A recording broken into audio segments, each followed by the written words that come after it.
आणि यानंतर पुढच्या बातमीकडे वळूयात। जितेंद्र आव्हाडांच्या वक्तव्यावरती शिवसेनेचा आक्रमक पवित्रा हा कायम असल्याचं दिसतंय।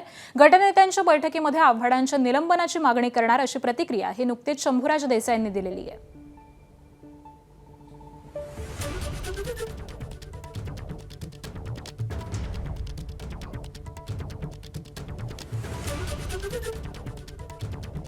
अत्यंत अपमानास्पद अशा पद्धतीचं वक्तव्य छत्रपती शिवाजी महाराजांच्या राज्याभिषेकाला अनुसरून आव्हाडांनी सभागृहामध्ये केलं। मी माननीय तालिका अध्यक्षांना सांगितलं की हे अत्यंत अपमानास्पद आहे, तात्काळ हे काढून टाका आणि आव्हाडांना माफी मागायला सांगा।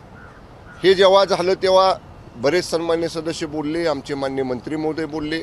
आव्हाड काय शब्द मागं घ्यायलाही तयार नव्हते, माफी मागायलाही तयार नव्हते। शेवटी माननीय अध्यक्ष महोदयांना निर्देश द्यावे लागले।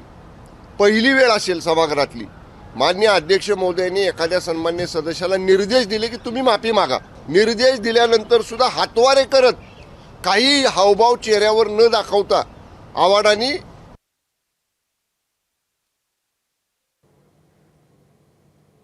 नाही, आता हे स्पष्ट झालेलं आहे की आव्हाडांकडनं जाणून बुजून अशा पद्धतीचं वक्तव्य केलं जातंय। अनावधानानं त्यांच्या तोंडातनं गेलं हे बिलकुल जाणवत नाही। मी पूर्ण वेळ सभागृहामध्ये होतो, मी एकन एक सभागृहातल्या सगळ्या बाबींचा मी त्या ठिकाणी बसून मी ते ऑब्झर्व करत होतो। त्यामुळं जाणीवपूर्वक आव्हाड हे करतात, त्यामुळं आव्हाडांना याची कठोर किंमत ही समाजासमोर भोगावी लागेल। एबीपी माझा, उघडा डोळे बघा नीट।